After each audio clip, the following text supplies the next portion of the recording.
Hey everybody, it's Party Elite, and we are getting ever closer to the end of the year. And with a new quarter comes a new look at what's left to release.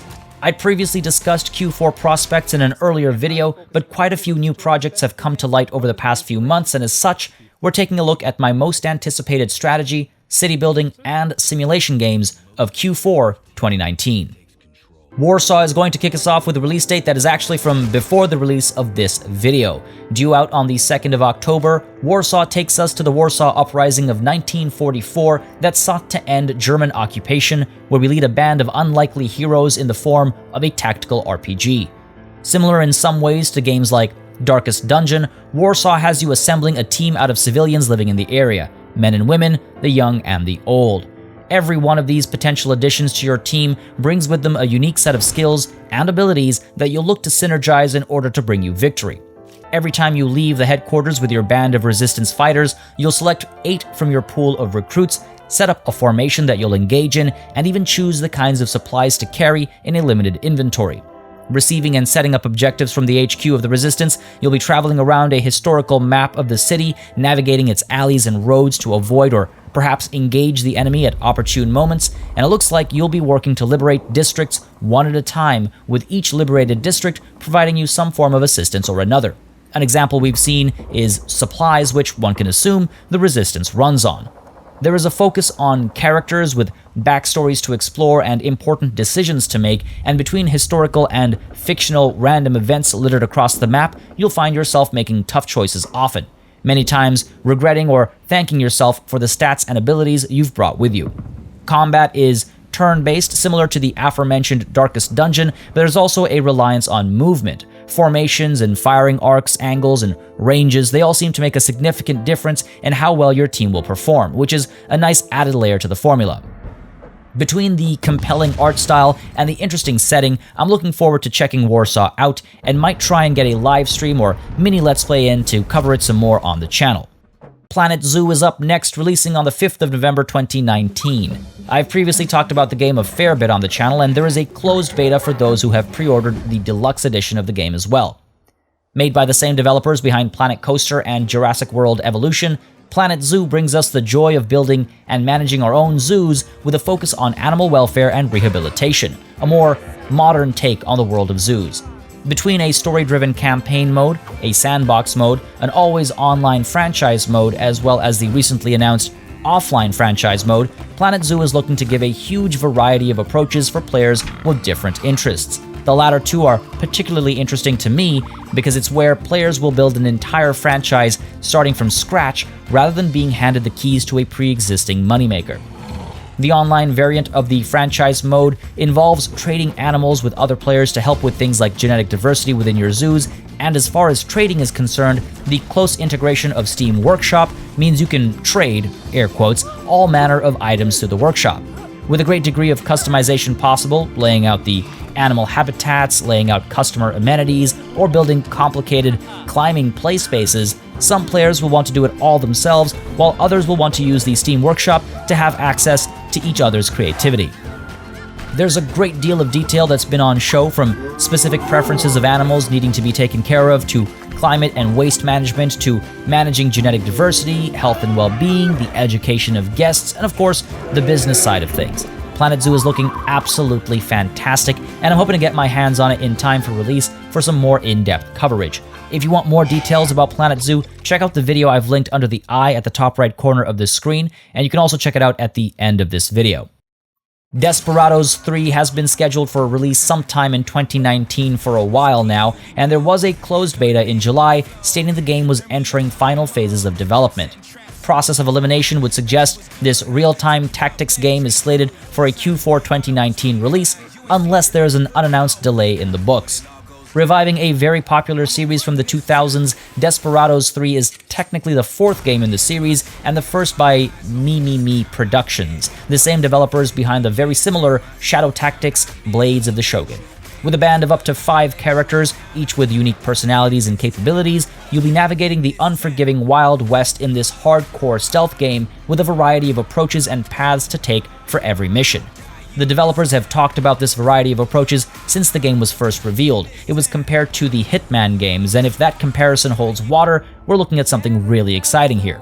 John Cooper, leader of the pack, is a gunslinger who can also stealth kill with a knife. Strongman Hector wields an axe to wipe enemies out, but also carries a bear trap. We've also seen him carrying unconscious bodies back and forth and being able to sort of do the heavy lifting, literally speaking here.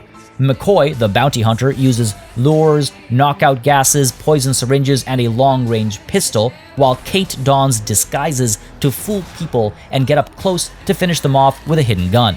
And Isabel Moreau comes in as a bit more of a, supernatural option, it feels like almost. She's able to mind control enemies, link them up so they both feel the same sort of pain, so she can kill multiple enemies at the same time. All sorts of interesting stuff over here. A very different kind of character for sure. Using this ragtag group in tandem already looks like fun in the little gameplay that we've seen on display, and with difficulty modifiers for replayability and lots of customization for more fine-tuned difficulty settings, it sounds like the devs are trying to make something for all skill levels. I'm very excited for this one.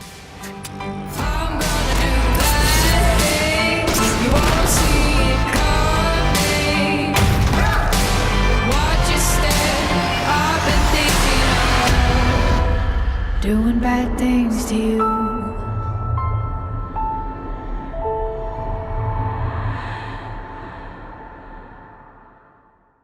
Narcos: Rise of the Cartels is another game I'd like to put under your nose, set to release fall of 2019. Based off the Netflix series Narcos, which in turn is based off the history of the drug cartels and drug wars of the 1980s, Narcos: Rise of the Cartels allows you to play on either side of said drug war.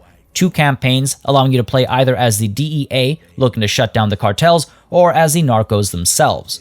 There are a few interesting new mechanics being discussed that should help the game stand out in what is a pretty crowded market of turn-based tactical games similar to XCOM. For one, it sounds like we're looking at simultaneous turns, which is to say that all orders are given by both sides, and both sides play out their orders at the same time. We've seen this before, but what we haven't seen is the ability to take direct third-person, over-the-shoulder, shooter-style control of your individuals to take control of things when things get a little too hot. Very interesting concept there. Curious to see how it integrates into the overall kind of tactical turn-based, simultaneous turn-based approach. Now, squads are actually assembled from a selection of class-based individuals, and engagements take place across multiple environments, many from the show. I'm curious to see how else Narcos: Rise of the Cartels tries to separate itself from other similar games, and I'm hoping for a solid execution to see a nice video game tie-in for a show that I really enjoy. We lose people, they lose people. When one side moves ahead, the other is left behind. In the barrios, in the jungle, in the cities. Only the best strategy takes the upper hand. Only the most effective team takes control. This country is ours. We will fight for it. Choose your side.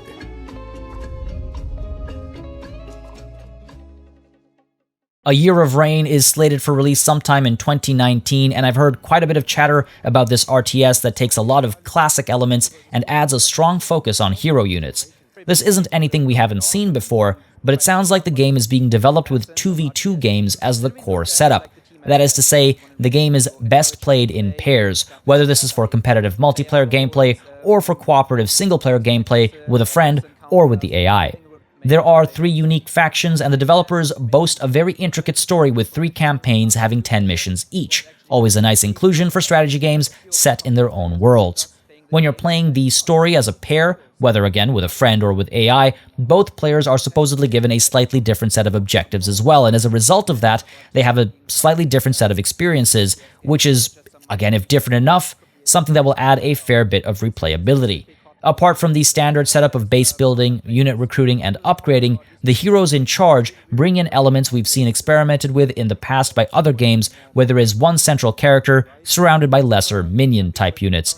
It might lean a little heavily on the MOBA approach. We'll see how it all plays out. Now, the art style is certainly charming, and the focus on pairing up as players should allow for some unique moments. The developers have also stressed a focus on accessibility. Build orders are, for example, suggested at the start of every game, roles are recommended based on how players might want to pair up together, and a matchmaking system that should split players into ranks will ensure well, proper matchmaking. Something we don't see often enough in strategy games nowadays. Kind of weird to think about.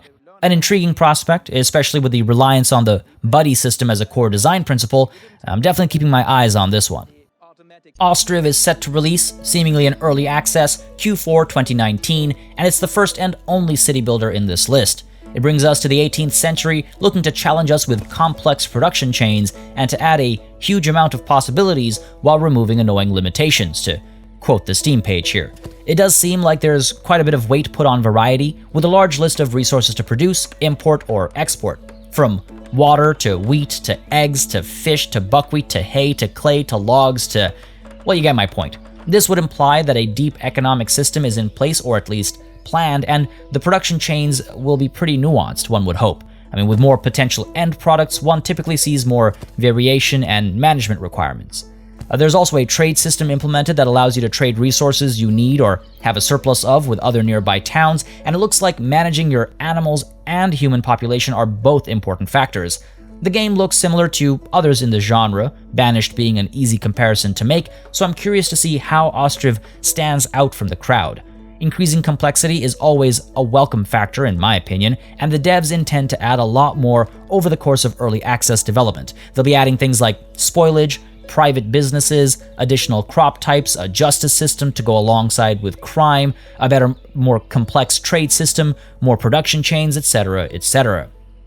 Games like this always have room for more to be added onto a solid foundation, and it certainly looks like a good foundation is here with a variety of options. Weather conditions, crop rotation, organic road modeling, a trade system, 31 buildings, 4 maps, and the standard array of city building features. These are all already in the game, and we're already kind of seeing some interesting decisions and options over here for early access. I'm glad to see weather conditions, for example, already exist. Crop rotation is a nice thing to touch on. Organic road modeling is something that I find fascinating. So we'll see how Ostriv develops. Definitely some interesting ideas already forming and being executed here. It's currently playable in alpha for those willing to purchase it off the developer's website, and I'll likely check it out on the channel when it gets its Steam early access release later this quarter. Transport Fever 2 is scheduled for release in Q4 2019, and it's looking to evolve and build on everything from the first game. There's going to be a great degree of customization, especially in the areas of map generation, allowing players to not only generate their own maps for each playthrough using algorithms, but also allowing players to terraform and adjust the computed results for fine-tuned preferences. We've also seen some really cool systems for customizing platforms for train stations, including adjusting length, which sides the tracks are laid on, how the trains enter and exit, all kinds of little nuanced detail, which is pretty cool to have control over. It gives the player more control over the flow of traffic, which is a pretty essential aspect of managing a transit and transportation system. We also see a new traffic light system and road management systems that provide more of a focus on bus and private vehicle transport methods alongside the trains and planes, and the initial trailer heavily implies the inclusion of boats and ships as well, perhaps. The sandbox mode can be played in a true sandbox, or players can pursue objectives and goals to get a sense of direction given to them, while 3 different campaigns set in 3 different continents will give a bit of a visual and setting variety over the course of the more directed campaign player experience. The game looks absolutely gorgeous, and it seems to be the kind of sim that focuses on doing one thing extremely well. I'm excited to get my hands on it, hopefully later this year. 6 Ages Ride Like the Wind is set to release on October 17th and is the new game from the people that brought us King of Dragon Pass. A narrative-driven strategy game, this one is a bit of an outlier on these lists, mainly because of how much of a text-adventure approach it takes. You lead your small clan, advised by chieftains, through all manner of trials and tribulations. Set during a stone age of the fantastical world it's set in, things begin with mere survival, but as you get involved with bigger things, your clan rises to the occasion or perhaps completely collapses. With a heavy focus on a storytelling approach, everything from combat to diplomatic options are done through branching paths and choices. The game intentionally leaves potential consequences vague, forcing you to try and understand the circumstances and make the best decisions accordingly. Something I really like. I don't like having my hand held, I don't like being spoon-fed, so this kind of open-ended, sort of vague approach to things means that as a player you actually have to put yourself in the shoes of the characters you're supposed to be playing as. Now the same actually goes for combat, which is also a lot more narrative-driven, using described text to provide options to the player. Now, with random events occasionally coming in to change how things play out and a focus on decision-making and survival, 6 Ages Ride Like the Wind definitely feels like a very compelling and different game that's trying to do something, unique, and that's reason alone to get me curious. I love a good narrative game, and I do enjoy my role-playing in video games, so this looks like it would scratch both of those itches. 2019 isn't done with us yet, folks, with so many good games set to release in some form or another during these last few months. Apart from what I've mentioned so far, we're also going to see quite a few remasters, from Warcraft Reforged sometime in 2019, they say, to Age of Empires 2 Definitive Edition on November 14th, right down to Commandos 2 in December, and Praetorian sometime in Q4 as well, getting their HD upgrades. And then, of course, Command & Conquer Remastered, we thought maybe would be coming out in 2019, but now it's looking more like 2020. The year has been a great one for strategy games, and I'm looking forward to covering some of these games that'll be capping the year off. I'm curious to hear if you guys had any specific games you were looking forward to in the coming months, any games you think I missed that would be worth including or checking out on the channel. As always, let me know in the comments down below. Make sure you subscribe to this channel as well for more strategy gaming content, including reviews, previews, news, and more. And a big thanks, of course, goes out to all of my channel members and patrons for supporting the channel on a monthly basis. And a big old thanks, of course, goes out to each and every one of you for watching. Until next time, cheers.